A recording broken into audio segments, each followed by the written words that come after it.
Welcome back, it is Thursday and that means acting analysis for Animators, and today I'm going to talk about the HBO series Chernobyl, and this is episode 2 coming from a heat wave in California.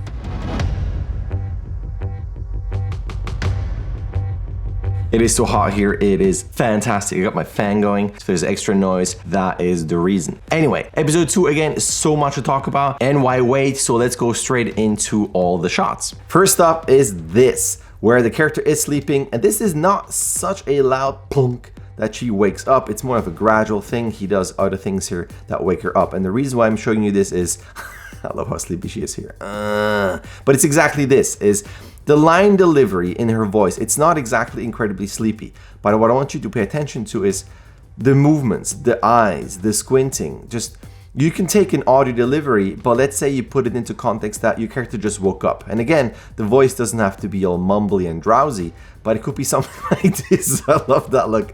The look down, I just woke up and stuff like this, and just getting ready.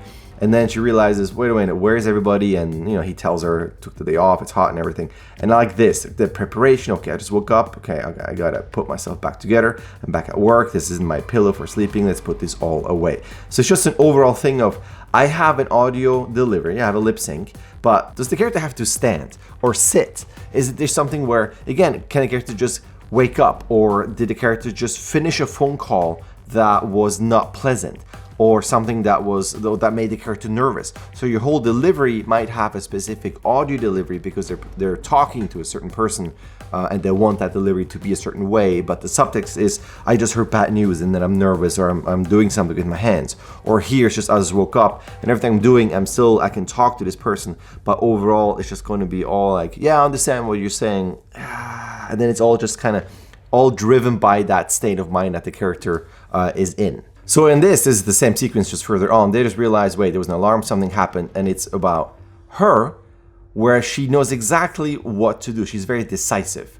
Whereas the other character is a bit more nervous. There are a bit more looks and the head down. There's just some overall composure where he's just not quite as sure.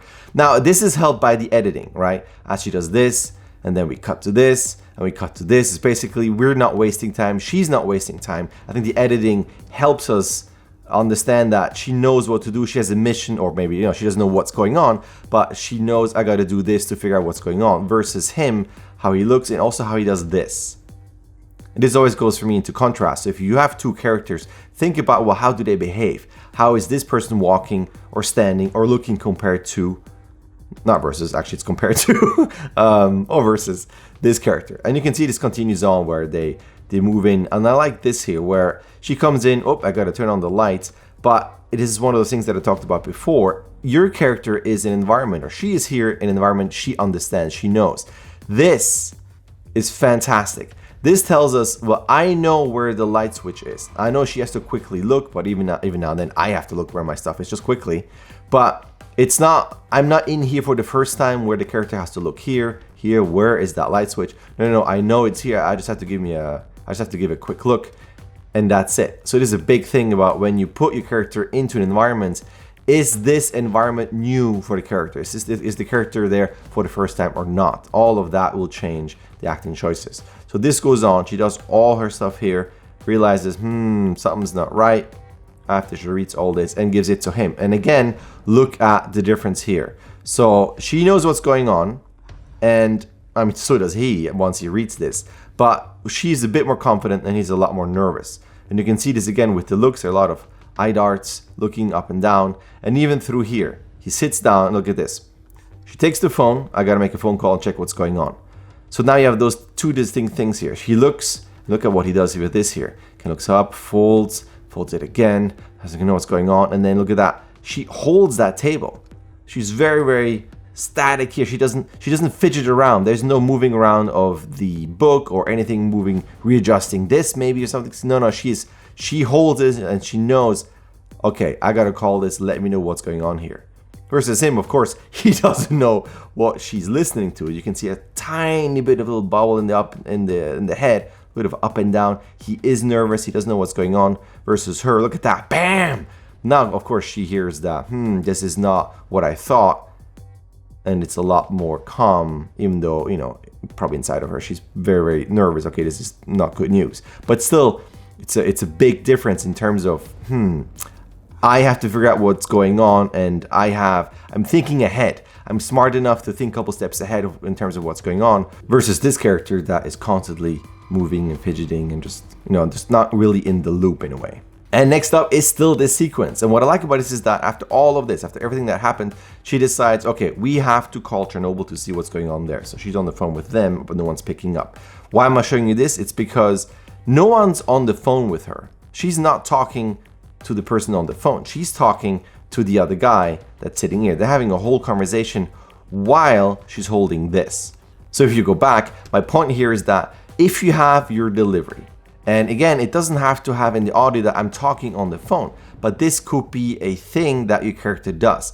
All of this already changes your posing. It gives you asymmetry because that one shoulder is higher, all my scribbles, that shoulder is higher to hold the phone like this. And I'm old, I used to use a phone like this. I remember unscrewing this to check what's going on inside. I know exactly how this feels. Also, I can relate because I'm old. But it's this whole thing of, I'm going to deliver lines while holding this, and it changes me, it changes how I move, it changes how I deliver the line. I'm going to rest on him. It changes how the head posture is, potentially of the jaw involvement because of the tension of holding this. But on top of that, I mean, she's also calling and then no one is picking up. An interesting thing here acting wise is that slow turn as she realizes, well, no one is picking up. It's that slow move. No one's answering the phone, she says here. What's also cool, not exactly that's something that you could potentially use, but it adds to something that technically the shot is done, but she does this and puts it down, but she doesn't hang up, so that we can linger on this here, separated, that no one is on the phone. I think visually it's very, very cool, but it adds to the thing of, just because your audio is done, right? When she says no one's answering the phone, you would say cut and your shot would end. Not that you have to linger on him, but you could have a contrast or the extra gravitas of them looking at each other. But it's an extra thing of, I'm going to continue this scene and show my potential panic and worry by putting the phone down like this and not on there. And again, it doesn't have to be in the audio. This is something that you can add once the lip sync is done to give potentially an extra meaning to the shot. Because sometimes you do your audio piece, as I always say, and you're stuck to that piece, you're stuck to that rhythm, you're stuck to that content. But sometimes you can do something that's either in between lines where there's a pause, or before, or in this case after, and then you make your shot your own. You give it your own twist.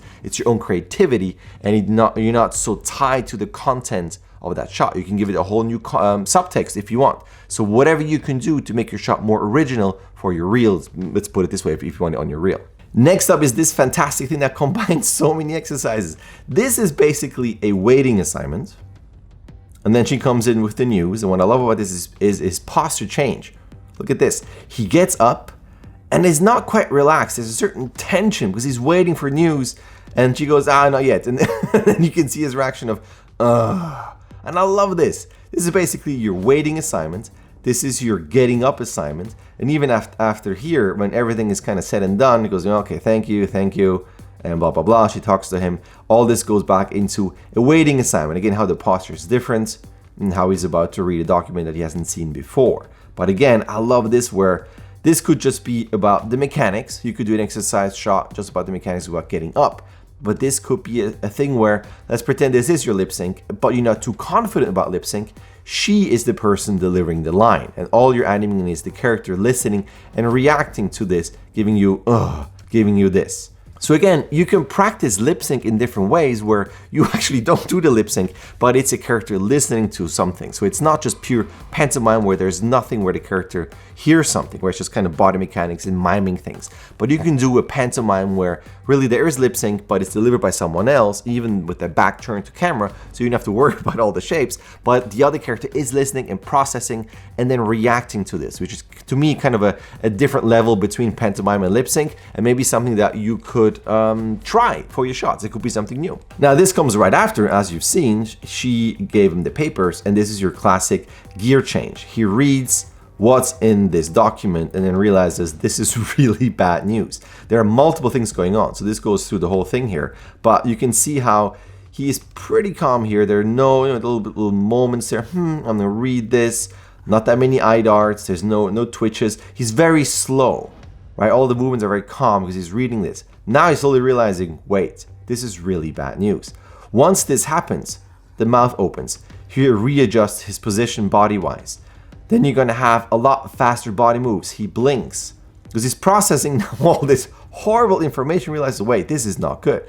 And you can see this, he still hasn't closed his mouth. He's licking his what's it called? The fingers, I'm losing my words here, to turn the pages. A lot more eye darts. He's a lot more active. He's even mouthing things. There's so much going on. And then he realizes the really horrible news. And there's the contrast again where he realizes this is really bad. Leans back. And now again, the absence of movement. And just looks up. And now he's completely in his world. You see little twitches here, lots of eye darts, because now he's processed, right? What he's read, basically, he read something, now it's in his brain, and now he's visualizing the catastrophe that's about to happen. And he's completely spaced out, lots of eye darts still, because he's still processing. He doesn't even hear what she says until he kind of realizes, oh, wait, she's talking to me, and then he's ready to go. So there's a lot of stuff in here where, again, the contrast of, I'm not moving much because I'm just reading something. Then I'm realizing, wait, this is really bad news. And because he's processing all of this and getting a lot more nervous, you can change the body posture. You can change the facial, the general, the look of it with the mouth open. There are a lot more faster little moves because he's processing and getting more nervous, or, whatever your shot is. It could be anger, whatever. And then at the end, again, there's not much, then there's a lot, and then not much. So there's, again, different types of energy and different types of behavior here, and especially here as he kind of visualizes, oh man, this is really, really bad news. So it's all about contrast, and it's all in the face, and such a master actor that you can do all of this with just the face. Then next up, I'm pretty chronological in what I'm showing here. He's read all this and gets into the room full of people. They're more or less nervous. We don't know, depending on the news, but you can tell the way he holds this, the way he fidgets, the way he looks around. Look at this, all the things. And then here's the contrast.